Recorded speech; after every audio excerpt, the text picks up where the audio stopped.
Oh. Ah.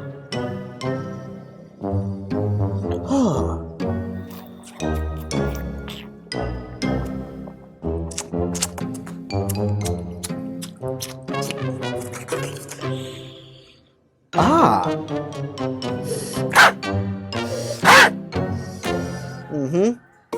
Yes.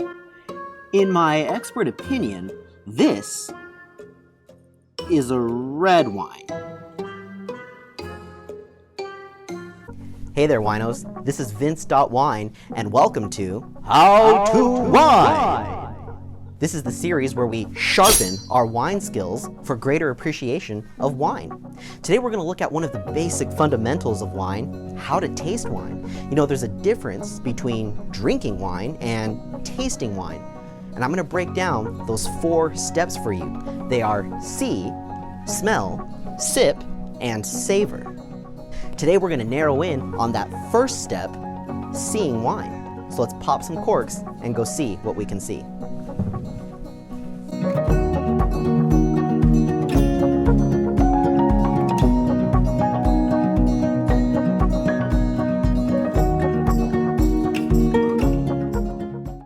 Hey, thanks for joining me. And before we get started today, if you want to be a Winoceros, hit that subscribe button so you can become a wino today. I'm going to put out new videos every single week, so be sure to hit the bell button so that you can stay notified for more great wine content. You know, when we're looking at wines, there are 6 things to look for. And the first one of those is going to be color. Take a look at the different colors that we have lying out in front of me here. Now, obviously we have white wine and red wine, but even the differences between different wines is going to make a big impact and leave you some information on what it is you're going to experience. A lighter color wine is likely going to be a little lighter on the palate, whereas a heavier colored or darker colored wine is probably going to be a little heavier on the palate and a little bit more powerful as far as flavor. It's going to be important to have a white background or a lighter color background underneath your wine when you're checking out the color so you can see it as clearly as possible. I'm going to go ahead and lean my glass forward so that you can get a better look at the entire surface area here and you can see straight through to the bottom of the bowl. Color is going to tell us a lot of things, and one of the things that I can deduce from this color is that this wine is fairly young. On a younger white wine, the wine is going to be a little bit more clear. It's going to be a lighter sort of straw color, very bright in the glass and very bright gold. When you contrast that with an older white wine, you're going to find a wine that ends up being much more dark in the glass. Take a look at this wine. It's going to be a lot more of a deep honey-colored gold, and let's compare the two of them together. You can see easily that light, bright color, and here comes the sun to show us the difference here. So one of the things color is going to do for us is give us a clue to the wine's age, but it's going to be a little different for a red wine. Now here, I've got 2 different red wines. I've got a Grenache and I've got a Petite Syrah. Grenache is going to have that really light ruby red color, and Petite Syrah is going to be really dark and inky in the glass. And again, I'll lean this forward for you so you can get a better look at the concentration of color. Take a look at the Grenache first. You can see that there's a really light sort of ruby red rim around the wine. Whereas if we take the Petite Syrah, this is just pretty black and dark purple almost the entire way through. And take a look, there's only just a tinge of color around the rim, a really bright purple. Now, as a red wine gets older, a red wine is going to go from this really dark color over to a much lighter color. Now, these colors are different because they're 2 different wines, but as this Petite Syrah gets older and older, it's going to start to look a lot more like the Grenache. It's going to start to have color that goes down and down, and the color is also going to peel back deeper into the glass. It's going to get lighter towards the rim and lighter color towards the rim to sort of a bricking, rusty red, copper, or browning, we sometimes call that. That's a sign of age in a red wine. Again, in a white wine, a younger wine is going to be much brighter and lighter color. In an older white wine, it's going to get darker, almost to the color of apple juice. A younger red wine is going to look really dark and deep in a glass, unless of course it's already a lighter style varietal, like a Pinot Noir. But even with a Pinot Noir, an older Pinot Noir is going to get lighter and lighter and lighter in color. The next thing to take a look at with your wine is the concentration of the wine, or how deep or how dark is the wine through the glass. If you take a look again at our Grenache, you can sort of see my hand behind or underneath the wine here. If you take something like the Petite Syrah, this is going to be completely dark. My hand is invisible here. You're not going to see it at all. And this is going to tell us more about the body of the wine. A wine with really light concentration is going to have a really light, approachable body. Those are going to be wines like Grenache and Pinot Noir and Sangiovese. If you take something really heavy and dark like the Petite Syrah, you're going to get a wine that's probably a punch you in the mouth kind of wine. This is going to be your Cabernet Sauvignon, your Petite Syrah, or really heavy and full-bodied wines. Now, one thing you might have noticed in this particular glass of Grenache, there's a lot of these little sort of sediment pieces that are around here, and inside the glass as well, you can see sort of that sediment. That brings us to the next thing that we're looking at when we're taking a look at wine, and that's the wine's clarity.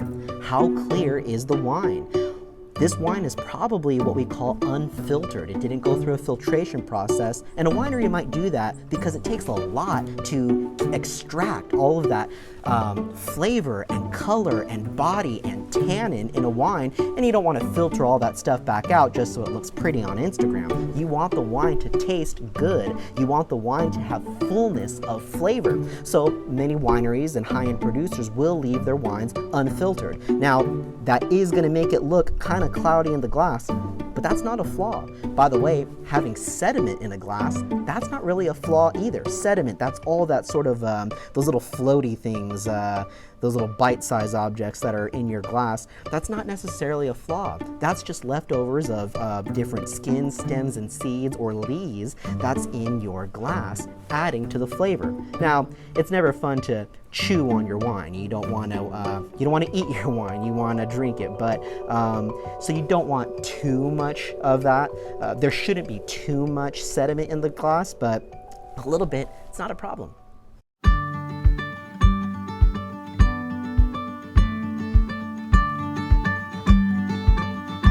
So the next thing we're going to look for as we're looking at a wine is the viscosity. We want to take a look at how viscous and how rich is this wine going to be. Now, this is something that I love to listen to new wine drinkers do because they all sound like this. That's got some nice legs on it. You see the tears on that? That's some pretty good legs right there. Everybody sounds like that. They don't mean anything. They have nothing to do with the quality of the wine. The legs or the tears are going to be a quality marker. The legs and tears are going to be an indicator of either A, high residual sugar, or B, high alcohol content. Let's take a look at the legs on this Petite Syrah. I'll go ahead and swirl my glass, and that's going to volatilize the esters. Once again, it's making it interact with the oxygen, and as I slow that down, you're going to start to see all these sort of legs, or tears we call them, form around the glass. So this has probably, I would say, medium to medium minus legs there, but it's got some really nice viscosity there. So there might be just a trace of residual sugar, or if this wine is completely dried out, which more than likely it did completely dry out in the winemaking process, then we're looking at maybe a touch higher on alcohol. And in fact, this is about 14.5, so it's about average. That's why you're going to see something like these really thick and syrupy legs in a wine that's like a port. You know, in a port, you're going to see these really slow, dripping, syrupy, like molasses legs, because a port has both high residual sugar and high alcohol content. Ah, yummy. All right, the last thing we're going to take a look at when we're looking at a wine is a little bit of staining on the glass. I'm gonna lean the glass forward, and as I do that, I'll take my other hand and put it on the base of the glass. Then I'm gonna twist the glass around like this, and wow, look at that. One of the first things you're gonna see is all this inky sort of purple staining around the bowl of my glass. They call that taccelevere. It means stains the glass. And that's an indicator, once again, of the weight and the body of your wine. So there's a few different ways you can tell how big and how powerful your wine's gonna be. Petit Syrah is full of tannin and full of weight and body. It's jammy and big and strong, so no wonder why it's staining the glass. A lighter style wine like that Grenache isn't gonna leave a whole lot of staining here.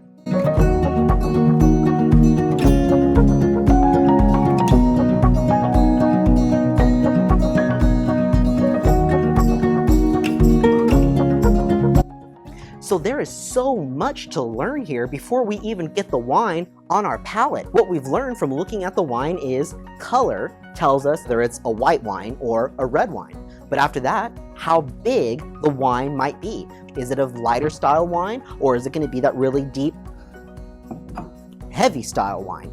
The next thing it's going to tell us is the age of the wine. Is it a young wine or is it an older wine? Again, a red wine is going to be dark and deep as it is younger, and it's going to get lighter as the years go by. And a white wine is the exact opposite. It's going to start really clear and bright, and it's going to get darker and darker and darker as the years go by.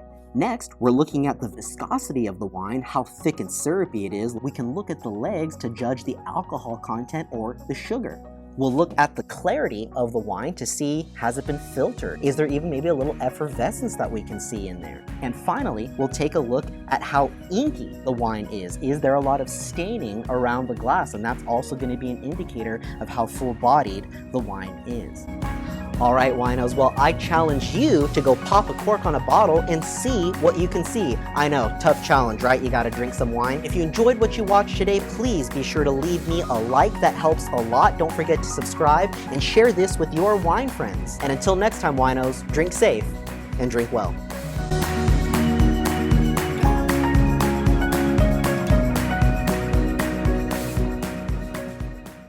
So now, of course, I've got all this wine open. Guess I'm looking forward to a pretty fun afternoon.